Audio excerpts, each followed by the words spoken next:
With a single sentence, a 10-year-old girl derailed a $250 million scam. In a penthouse high above the city, a billionaire sheik prepared to sign a deal worth $250 million. His advisors leaned in, dazzled by the promise of history and fortune. The document before him looked like a sacred relic, sealed and scripted in ancient Arabic. But in the corner of the room, almost invisible, stood a 10-year-old girl, Ava, the maid's daughter, clutching her great-grandfather's worn journal. She was never meant to be noticed. Yet, as the sheik's pen hovered over the contract, Ava saw something no one else did. The kind of mistake only a true historian would catch. And when she finally spoke in flawless Arabic, the entire room froze. "This is a fake." Her small hands knew the feel of old books, not polished silver. 10-year-old Ava stood quietly in the corner, a ghost in a room of giants. Her mother had told her to be invisible, and she was trying her very best. The penthouse apartment felt like a different world. It hung over the city like a glass castle in the clouds. Below, the streets were a tangle of yellow taxis and hurried lives. Up here, the air was still and smelled of lemon polish and expensive leather. Ava's mother, Helen, moved through the room with a practiced quietness. She refilled glasses with water that came from bottles worth more than their groceries for a week. Her face was a careful mask of polite service, but Ava could see the worry in her eyes. Helen's hands, usually so steady, trembled just a little as she placed a coaster on a marble table. Ava clutched a worn, leather-bound book to her chest. Its pages were filled with the elegant, flowing script of her great-grandfather. It was her only comfort in this place of cold glass and colder stairs. Her own clothes were simple. A plain blue dress, clean but faded from many washes. Her blonde hair was tied back with a simple ribbon. She knew she did not belong here. The other people in the room made sure she knew it, too. They were men in sharp suits that cost more than a car. Their shoes gleamed. Their watches flashed under the recessed lighting. They spoke in low, serious tones about numbers that had too many zeros for Ava to count.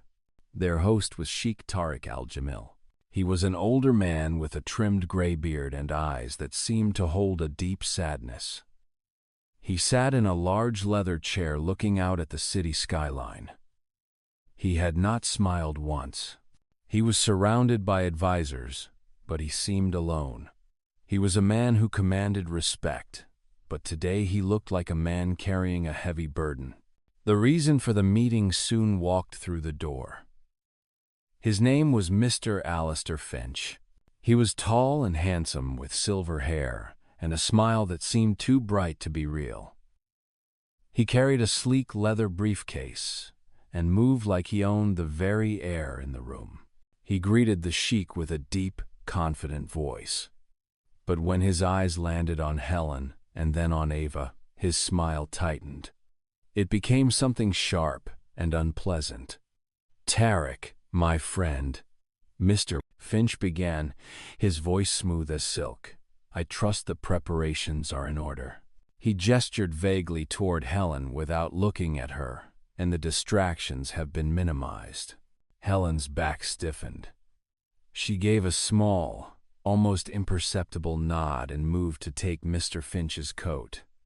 Ava pressed herself further into the corner, wishing the shadows would swallow her whole. The sheik's gaze flickered toward Ava for a moment. There was no unkindness in his eyes, only a deep weariness. He seemed too tired to correct his guest's rudeness. "Everything is ready," Tariq said, his voice a low rumble. "Let us proceed." The men gathered around a massive mahogany table. Helen continued her silent work, pouring coffee, her movements efficient and discreet. Ava watched her mother, her heart aching. Helen had been working 2 jobs since Ava's father passed away. Her hands were chapped and her face was often etched with fatigue. She did it all for Ava to keep a roof over their head and food on the table. She endured the condescending glances and the dismissive tones of men like Mr. Finch so that Ava could have a chance at a better life.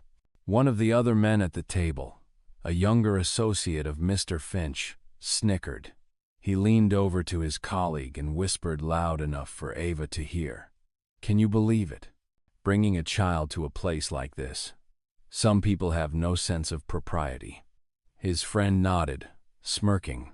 Probably couldn't afford a babysitter. It's a shame what they let in the door these days. The words were like tiny sharp stones. Ava's cheeks burned with shame. She wanted to run, to hide her face in her mother's apron. But she stayed still. She remembered her great-grandfather's words, which she had read in his journal just that morning. "Dignity is a fortress, little star. Do not let the words of small men breach its walls." So she stood taller, her chin held high, her fingers tracing the faded gold letters on her book. The meeting began. Mr. Finch opened his briefcase with a flourish. He spoke of investments, of historical opportunities, of profits that would echo for generations. His voice was mesmerizing. He painted pictures with his words, of desert sands turning to gold, of ancient lands yielding new treasures.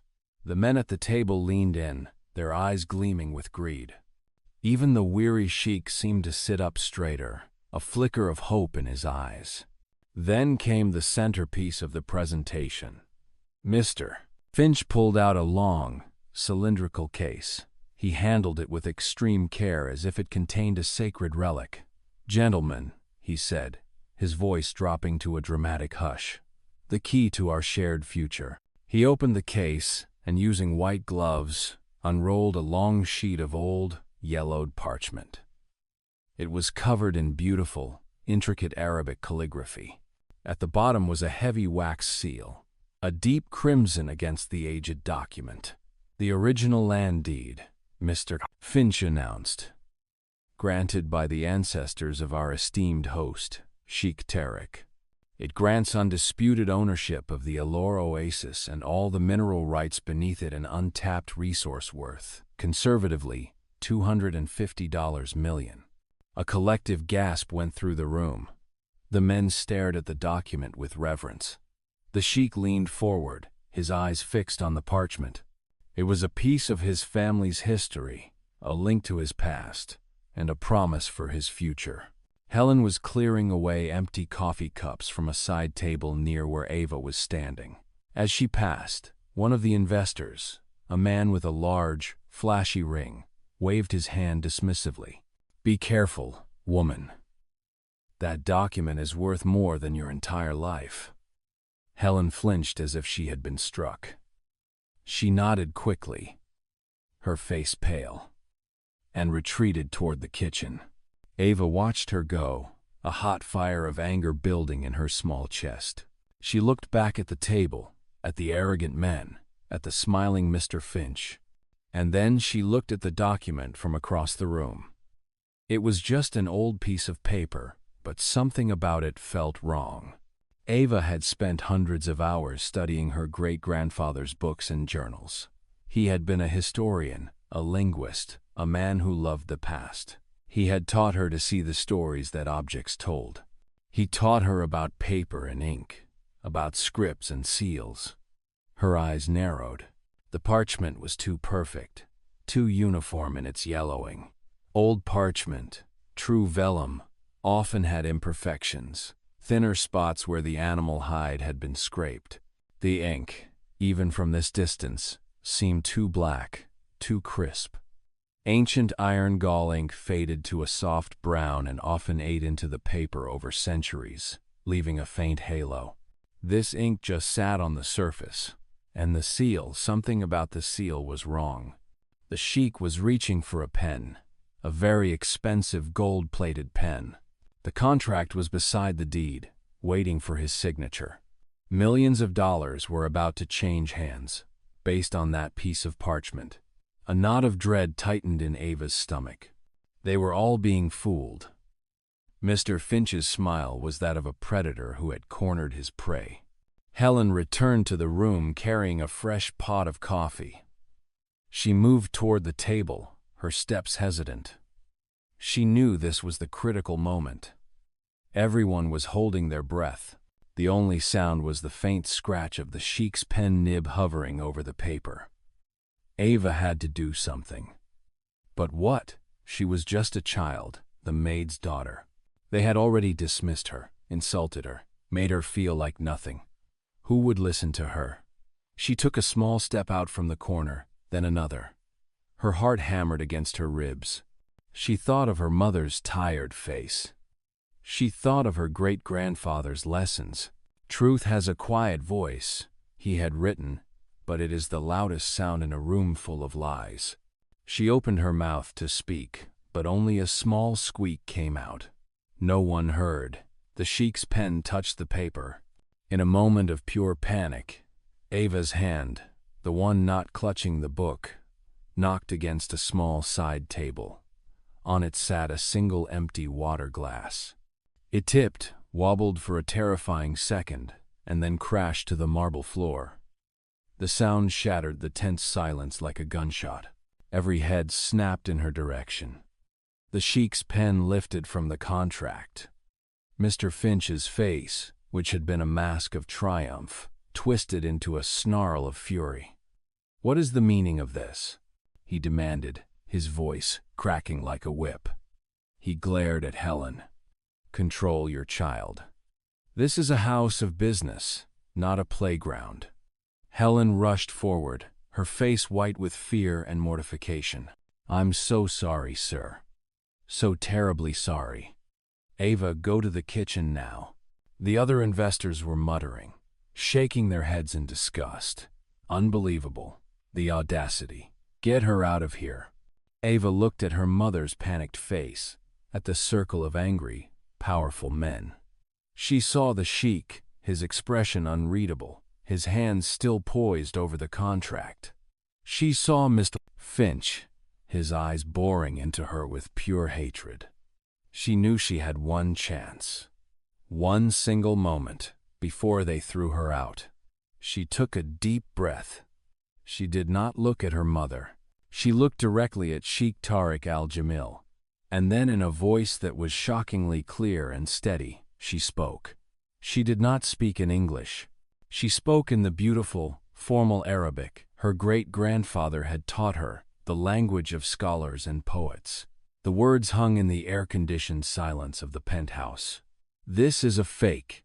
The room went utterly, profoundly still. The investors stared, their mouths agape. They did not understand the words, but they understood the tone. It was a tone of absolute certainty.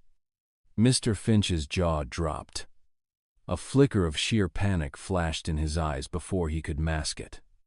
Helen froze, her hand halfway to Ava's shoulder. She stared at her daughter as if she were a stranger. She had no idea Ava could speak a word of Arabic, but Sheikh Tariq al-Jamil understood.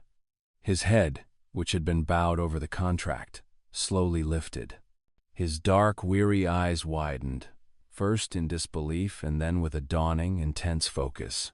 He stared at the small, blonde-haired American girl in the faded blue dress. He looked at her as if he were seeing her for the first time. The silence stretched, thick and heavy. The entire $250 million deal hung suspended in the air, held there by the quiet, impossible words of a 10-year-old girl. The sheik slowly put down his pen. He did not look at Mr. Finch. He did not look at his advisors. He looked only at Ava. "What did you say?" he asked, his voice a quiet, dangerous rumble. He spoke in English, but his eyes were demanding a different answer. Mr. Finch finally found his voice. He let out a short, forced laugh that sounded more like a bark. "A trick, a party trick she must have learned. Don't be absurd, Tariq. She's a child. What could she possibly know?" He waved a dismissive hand. "Helen, take your daughter and leave. You are dismissed." Helen reached for Ava's arm, her whole body trembling. "Ava, Let's go. Please. This was a disaster. They would be fired. They would be homeless. All because Ava had spoken out of turn. But Ava did not move. She stood her ground, her small shoulders squared. She met the sheik's gaze and spoke again. This time in English, her voice unwavering. I said, "It's a fake." She pointed a small, steady finger at the document on the table. "That whole thing is a lie." The confidence in her voice was staggering. It was not the petulance of a child. It was the conviction of an expert. The room was now divided. On one side was Mr. Finch, sputtering with outrage, and his investors, looking confused and annoyed.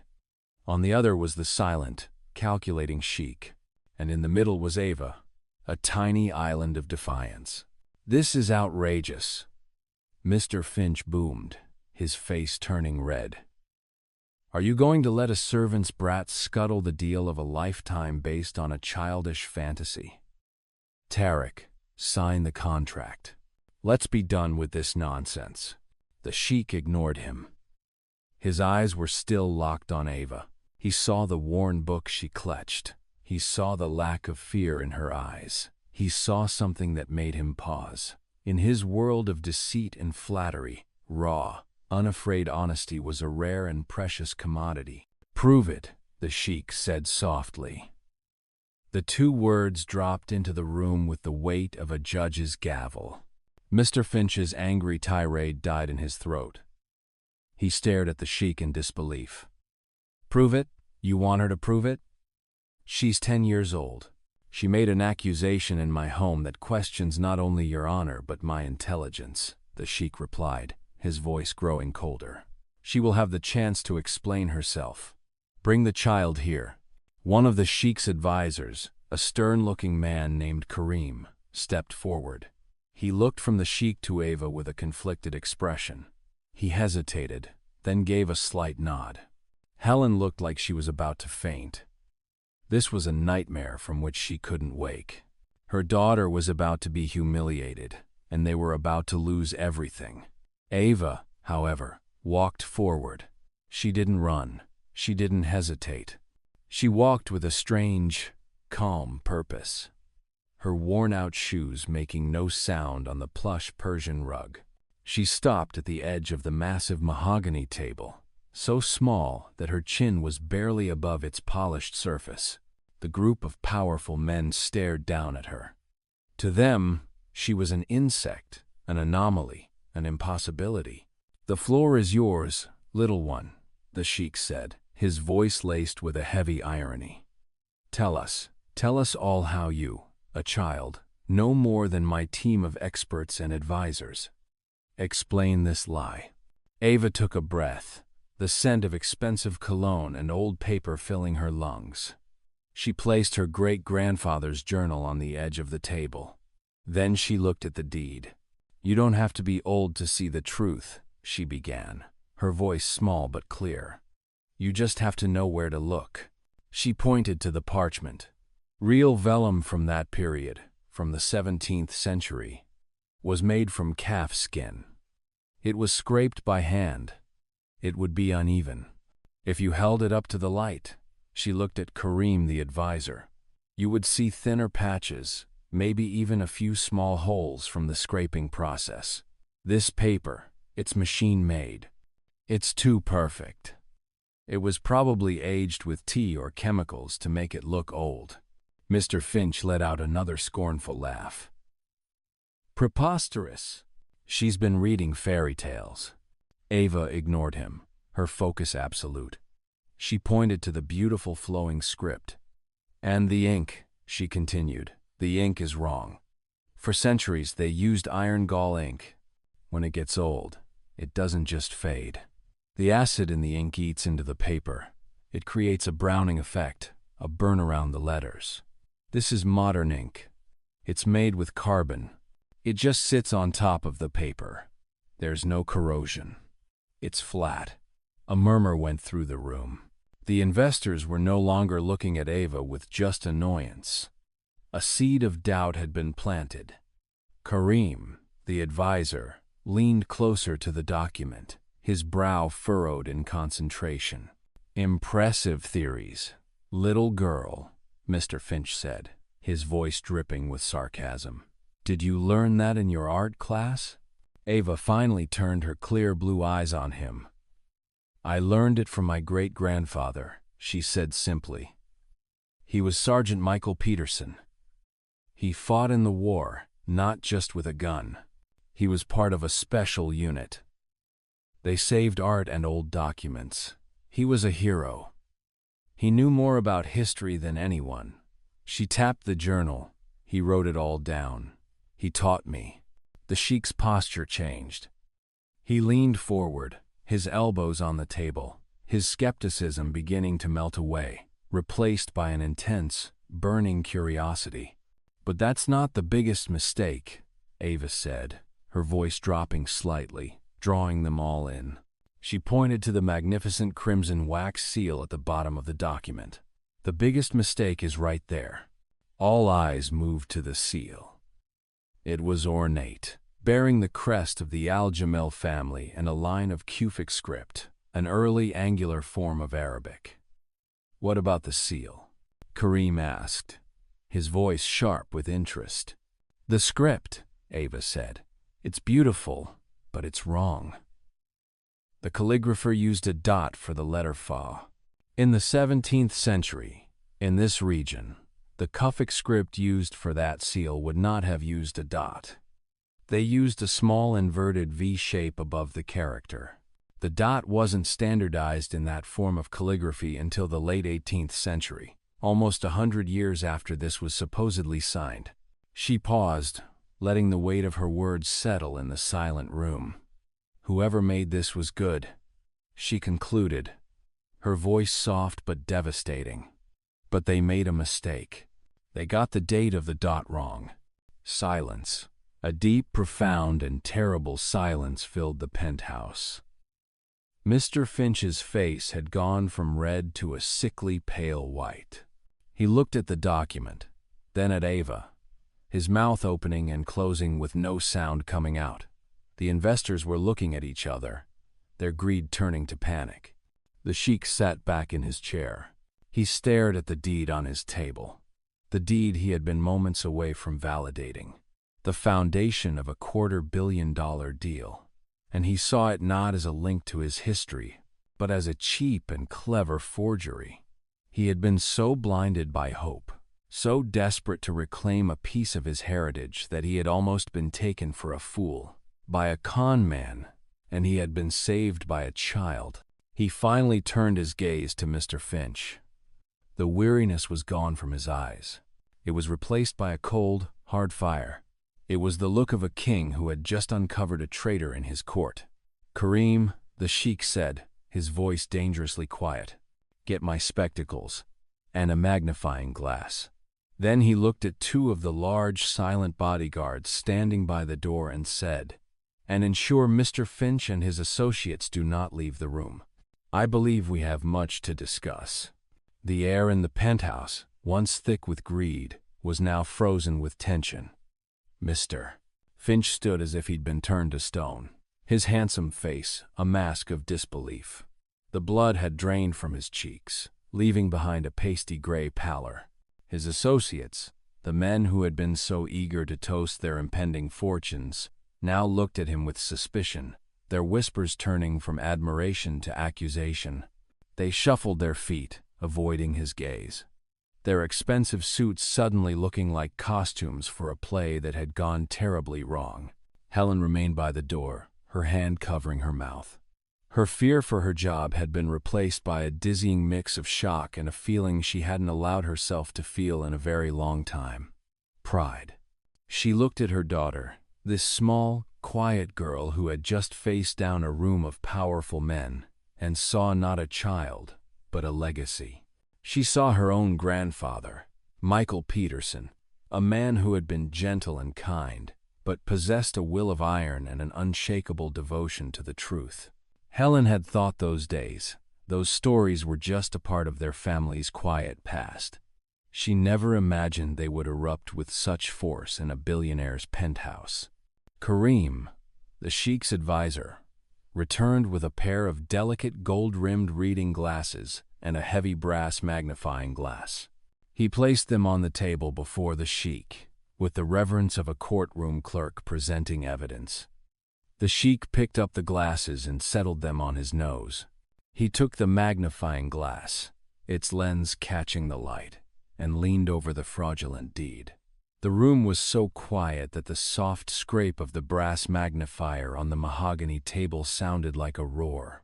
He examined the parchment first, just as Ava had described. He ran a gloved finger over its surface. His expression remained neutral, but a muscle twitched in his jaw. He moved the glass to the calligraphy, tracing the lines of ink. Then he spent a long time on the seal. His dark eyes narrowed in intense concentration. "This is absurd," Finch finally broke, his voice thin and reedy. "A circus, Tarek.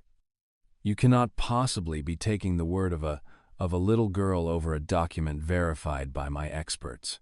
The sheik did not look up.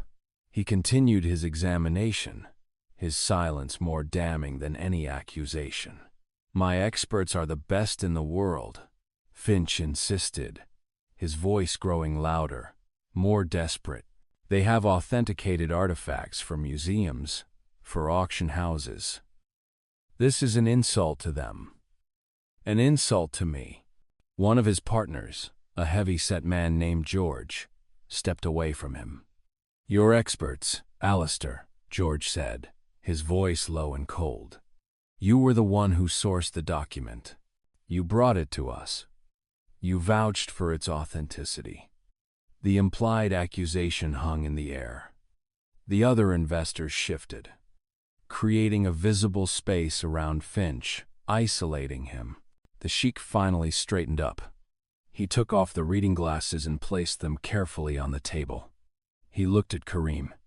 "Get Professor Al-Fahim on the line," he commanded, "the head of antiquities at the university. Tell him I require his immediate assistance. Use the secure video link." Karim nodded and quietly left the room. The sheik then turned his full attention back to Ava. The hardness in his eyes softened as he looked at her.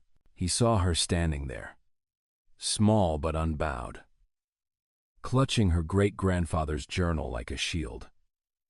"You said he was a sergeant," the sheik said, his voice now calm, almost conversational. "Sergeant Michael Peterson. Tell me about him." Ava's face lit up. Talking about her great-grandfather was her favorite thing in the world. "He was amazing," she said. "He grew up in a small town, but he loved books more than anything. When the war started, he enlisted. But they found out how much he knew about art and history and languages, so they put him in a special group. The Monuments Men," the sheik said, a flicker of recognition in his eyes. Ava nodded eagerly. "That's what they called them. He went all over Europe. He found paintings and statues that the bad guys had stolen. He saved them.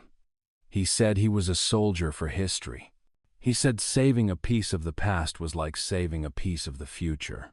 Her words, simple and earnest, resonated in the quiet room.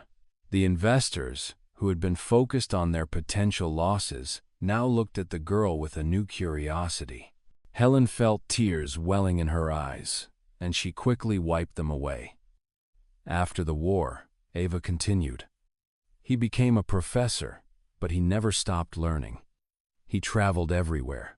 He learned to read so many old languages. He said you couldn't trust a translation. You had to read the words the way the person who wrote them did. He taught me." She patted the journal. "It's all in here. His notes, his drawings. He showed me how to spot a fake," he said. "Most forgers are clever, but they're also arrogant. They always miss one small thing, one little detail that gives them away. The date of the dot." The sheik murmured, looking back at the seal on the parchment. It was such a tiny detail, so small, so insignificant. A dot. A single tiny dot that had just saved him. from a $250 million mistake. Mr. Finch watched this exchange, his face a storm of conflicting emotions. He saw his plan, so meticulously crafted, unraveling thread by thread, and all because of a child's story about her dead great-grandfather. The injustice of it was maddening. Touching stories, Finch sneered, attempting to regain some control. But they are just that, stories. We are talking about a legal, binding document. We are talking about business, not bedtime tales from a war that ended 80 years ago. The sheik held up a hand, silencing him without a glance. We are talking about truth, Mr. Finch, he said, his voice dangerously soft. It is a concept you seem to be unfamiliar with. At that moment, Karim re-entered the room. He was followed by another of the sheik's men who rolled in a large television screen. Karim carried a laptop. Professor Al-Fahim is on the line, Your Excellency, he announced. The screen flickered to life. The face of an elderly, scholarly man with a white beard and kind, intelligent eyes appeared. He was in a library surrounded by towering shelves of old books. Tarek, my friend, the professor said, his voice warm but professional. It is late. I trust this is a matter of some importance. It is, Omar, the sheik replied. He gestured for Karim to position the laptop's camera over the document. I need your eyes on something. Using the high-resolution camera, Karim focused on the deed. He slowly panned across the parchment, zoomed in on the script, and then, on the sheik's instruction, focused tightly on the crimson seal. On the large screen, the details Ava had described were magnified for everyone to see. The perfect, machine-like texture of the paper, the flat, non-corrosive ink, and the seal. Professor Al-Fahim on the screen leaned closer to his own camera, his brow furrowed. He was silent for a long time, stroking his beard thoughtfully. Well, Omar, the sheik prompted.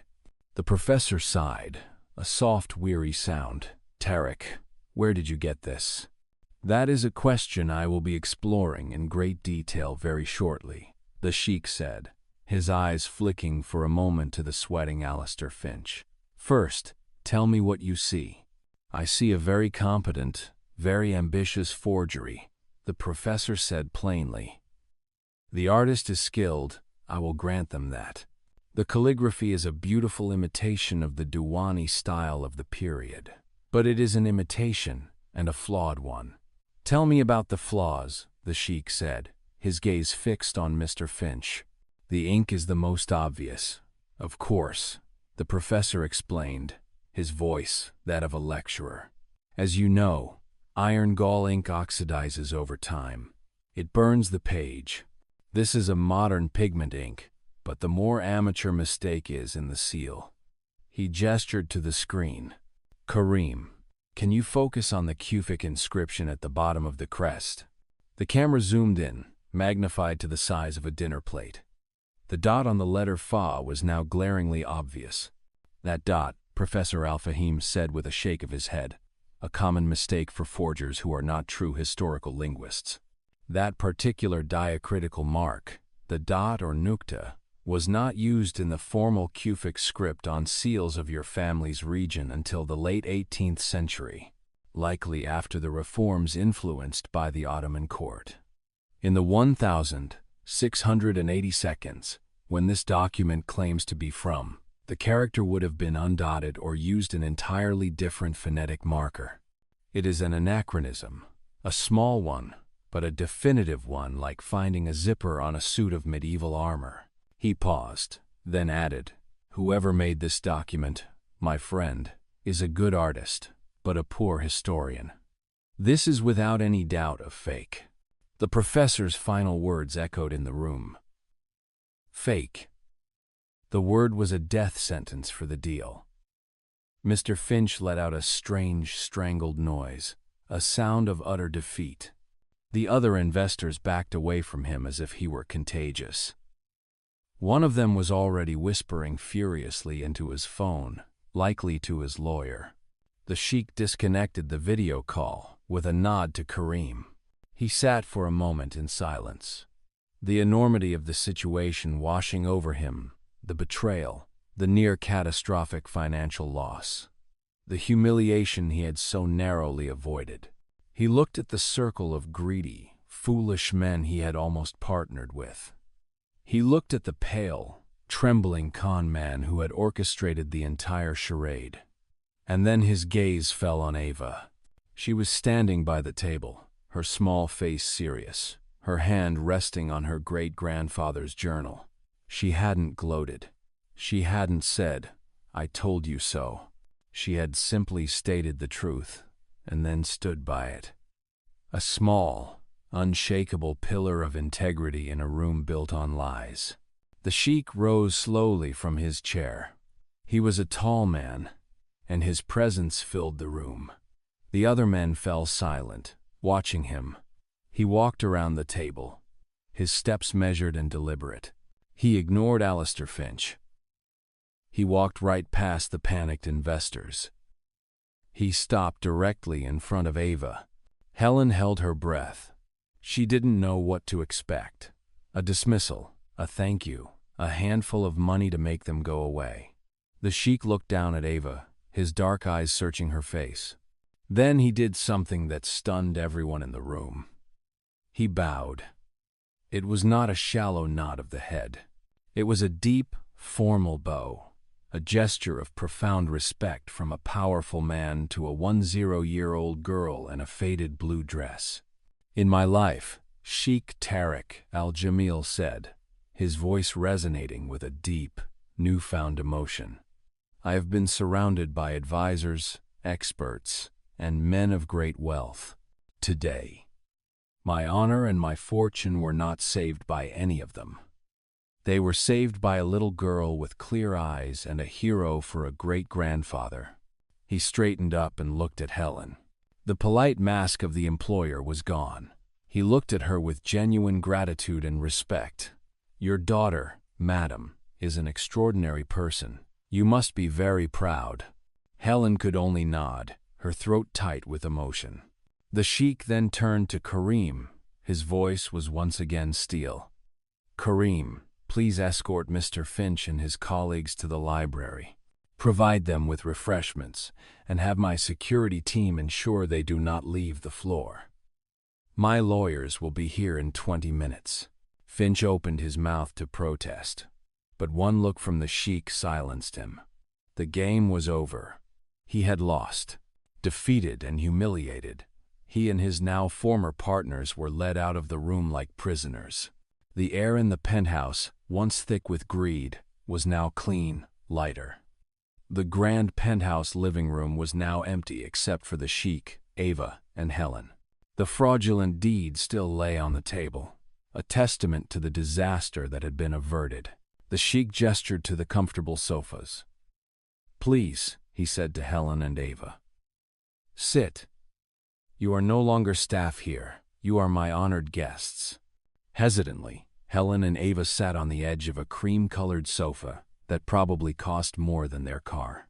The sheik sat opposite them, not in his imposing leather chair, but in a smaller one, drawing himself closer, creating an atmosphere of intimacy. "I owe you a debt I can never truly repay," he said, looking at Ava, "but I must try. Tell me, what can I do for you? Anything you desire. A gift? A reward?" He was thinking of money, of course. A trust fund, a scholarship. He could secure her future and her mother's for the rest of their lives. It was the simplest, easiest way to show his gratitude. Ava looked at her mother, then back at the sheik. She thought for a moment. She wasn't thinking about toys or money. She was thinking about something else entirely. "Your family is very old, right?" she asked. The sheik nodded, intrigued. "For many centuries, yes." "Do you have a library?" Ava asked, her eyes wide with excitement. "A real one with really old books?" The question was so unexpected, so innocent, that the sheik was momentarily speechless. "A library?" the sheik repeated. a faint smile appearing on his face. The first of the day. You wish to visit my library? Ava nodded eagerly, her eyes sparkling like two precious stones. Yes. My great-grandfather said that books are the soul of the world. I want to see those souls. The sheik let out a hearty laugh, a warm and joyful sound. Of course, he said, his voice filled with emotion. My library is yours, not just to visit, but to study. I will arrange for you and your mother to move into a private apartment on this floor. Your mother will no longer have to work. And you will have a private tutor, a leading historian, who will teach you everything your great-grandfather taught, and more. You will be my spiritual heir. You will be the keeper of the truth for my family. Helen heard these words, and she couldn't believe her ears. Their lives, in a single moment, had changed forever. From a maid and her daughter, they had become honored guests, and Ava, this quiet, small girl, had found her place in the world, not as a ghost, but as a scholar, a guardian of stories and truth. After they had gone, Sheikh Tariq al-Jamil stood alone in the empty living room. He looked at the fraudulent deed on the table, then out at the sparkling city. He had been saved from a financial mistake, but more importantly, he had found a true legacy not in gold or land, but in the innocence, wisdom, and courage of a 10-year-old girl. He finally smiled, a true smile from the heart.